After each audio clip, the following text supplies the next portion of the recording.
Welcome, everyone. I'm Katherine Gregory, co-founder of Modern Wisdom Press, and I'm very excited to introduce to you today Joe DeNicholas. He is the author of the new book called Seeking Sanity: How to Cultivate Peace, Happiness, and Wellbeing in a World Gone Mad. Joe is a licensed therapist in private practice near Boulder, Colorado, whose work bridges the worlds of science, spirituality, and psychological healing. And he has written an amazing book that is a practical guide for readers. And there's so much wisdom, so much helpful, advice and tools and experience from your own personal journey, Joe, that you now use in your practice with your clients and you're sharing now with readers on a much broader level. So I'm so excited to have you here and talk about you and your work. And I want to start with, if I can, the background of you being an engineer and the story of your own, struggle with, just mental health and happiness and looking for that fulfillment in that role of your work, and like how that led you down this path to where you are now and what you're sharing through the pages of the book. Yeah, thank you. I was an integrated circuit designer, and my strategy for being happy and peaceful was to kind of control circumstances because I figured I was smart enough and a decent enough person that I could kind of make things work if I could apply my intelligence and control the world. And yet, time and time again, as I tell in the book a little bit, the world thwarted my efforts. And I realized that no matter what I did, I could not feel stable and calm and let alone happy. And so it was just a very aggravating process of coming to the conclusion that my strategy was failing, my strategy for peace and happiness. And I had to go searching for the answers elsewhere. And what I learned was through a very arduous process was that the stability I sought was already within me. And so then a lot of effort was put into cultivating that. And that led to a situation where kind of every year was better than the last. And that continues to this day. And that became a little addicting just because it's like, I actually found something that will work. And so then I learned a lot about myself as I faced myself and realized that I'm actually a very caring and loving being, and that's where my efforts in this lifetime need to go. And that led to a career change, and here we are. Yeah, and I love that you found that stability within you. It was already within you. And that's the brilliant gem that you're sharing with readers, that it's already within them as well. And so, can you talk a little bit about, I know your book is based on some Buddhist philosophy and Mhm. your own interpretation of that as you've been on that journey. And you simplify this in such a way that it makes it really practical for readers. In fact, I love, that you start with chapter 0, and chapter 0 is titled Learning to Calm Down. Like, let's talk about that. Yeah. Um, First, I do want to say that it's not necessarily a Buddhist book. Buddhism is a vast body of knowledge that is so vast and deep you can't find the bottom of it. And there's also influences from Hindu Advaita Vedanta philosophy and even some Christianity. Um, and Buddhism includes kind of there's philosophy and then a lot of practices for mind training and understanding the mind and psychology and then there's the religious aspects. And so I've kind of left the religious aspects aside and just taken more of the philosophy and especially the psychology of, I have concluded, and many others, scientists and philosophers have concluded that in terms of understanding the human mind, and the condition of suffering that we are all in and kind of thrashing in the water in has a solution. And while we can't make life not painful, we can stop suffering. And suffering is kind of our reaction to the fact that life is painful. And being a human is very emotionally intense every day. And we can't change that. What we can change is how we relate to all of that. And that is how we stop suffering. And so that's really where, that's why I kind of started with chapter 0, because engineers start counting at 0. And it was kind of like, let's lay the basis right away. You are reading this book because you want to stop suffering and you want to learn how to calm down. So let's start doing that right away and get your mind to a place where it's ready to open up and be expanded and see things differently. But as I point out in the introduction, nothing in that book would require anyone to change a faith path that they're following. And I would highly encourage them not to do so. You might have to change how you think about some things. I'd encourage people to engage their faith path more seriously and actually listen to what it says and try to cultivate that in your mind and heart. But it's not necessarily a Buddhist book, and it's certainly not a religious book. It's a very practical, what is wrong? Why is it wrong? And what can I do about it if I'm interested in doing something about it?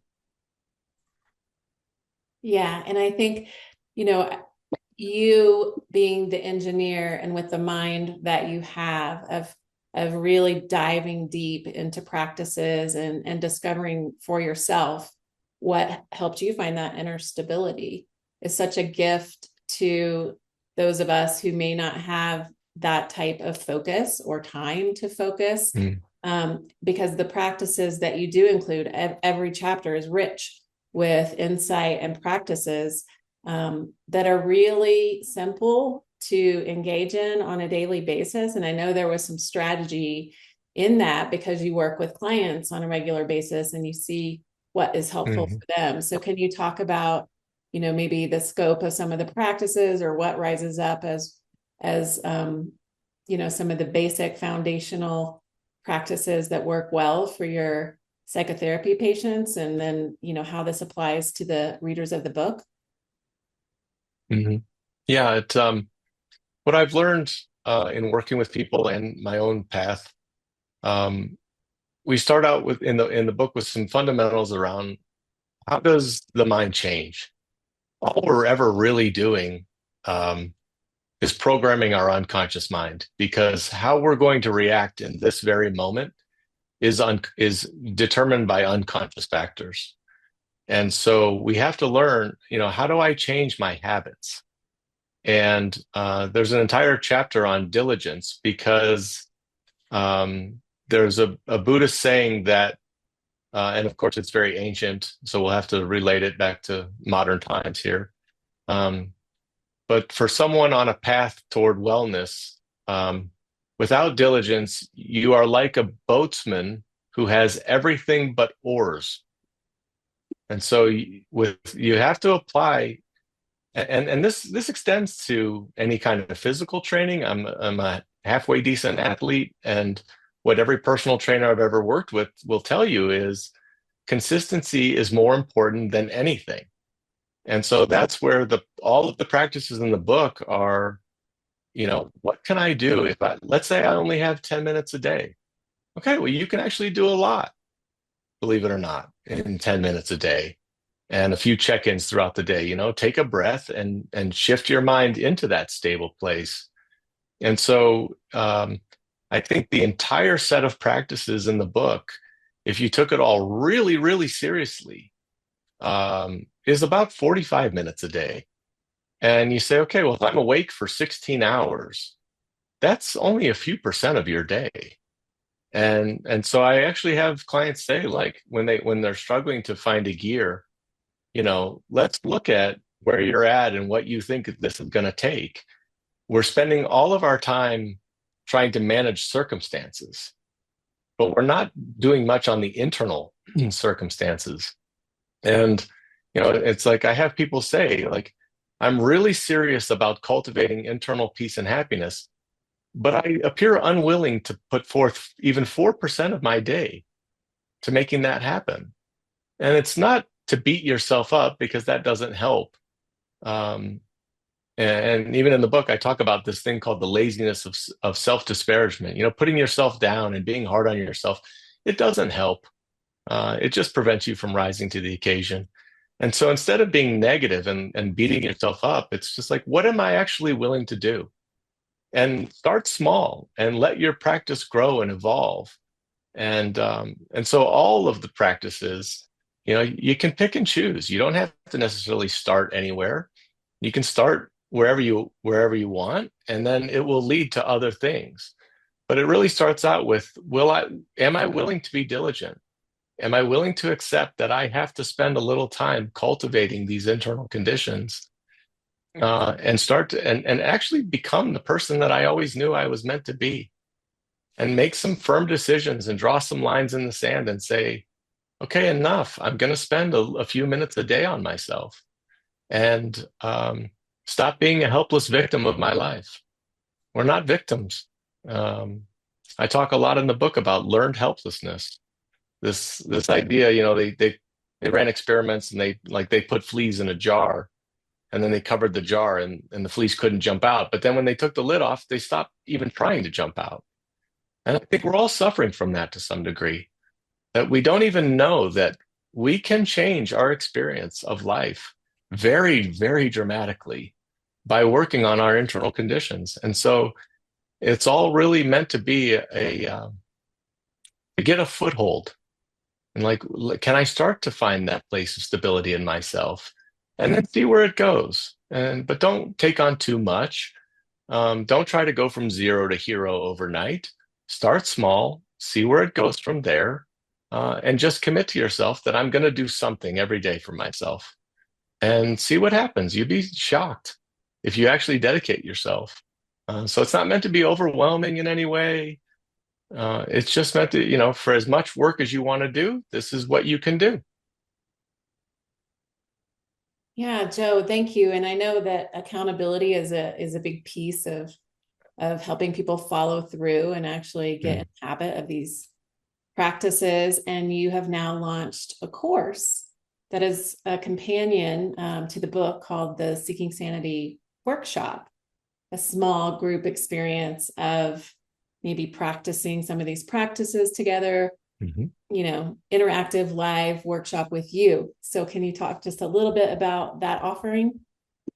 Yeah, it's really meant to be, it's not group therapy, but it's more meant to be, for people to have a direct interaction with me and have a new experience in every there's right now it's planned to be 6 sessions over 12 weeks, to give people a couple weeks in between sessions to practice things and get, generate questions, and I'm trying this and I'm running into this, and share in each other's experience.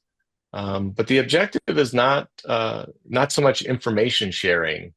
Maybe there's a slide or two to set the stage, but each element of the workshop is really meant to drive a new experience, even if that's just a new understanding of yourself. It starts out with like, what did you think happiness was? How did you think peace of mind was going to arise? What is that? Is peace of mind the absence of negative emotions? Is that what you think it is? And is that what you're trying to achieve every day? Or is it the total acceptance that life is challenging and we have to change our relationship? And that's what actually generates peace of mind. And so it's really encouraging people to ask the hard questions and develop answers that they really feel good about. Like, this will work, because I want to help people have confidence that they have the power to be happy regardless of what's going on, even if that's really intense and stressful, um, and um, and help people understand that a different reaction to a circumstance is always possible. I kind of have an assault on this idea of like, this makes me mad. Well, it wouldn't make everyone mad. So why? The only interesting question is, Why does that make you mad? Why do you find that threatening and scary and hurtful? And we've all had that experience. We don't cry over the same things we used to cry about when we were 5. And so we know that we can grow up and we can evolve. And so the workshop is really about kickstarting um, that process. And by the end of it, the goal is you will have daily practices that you feel really good about, and you will know with absolute confidence that you are on a path toward well-being.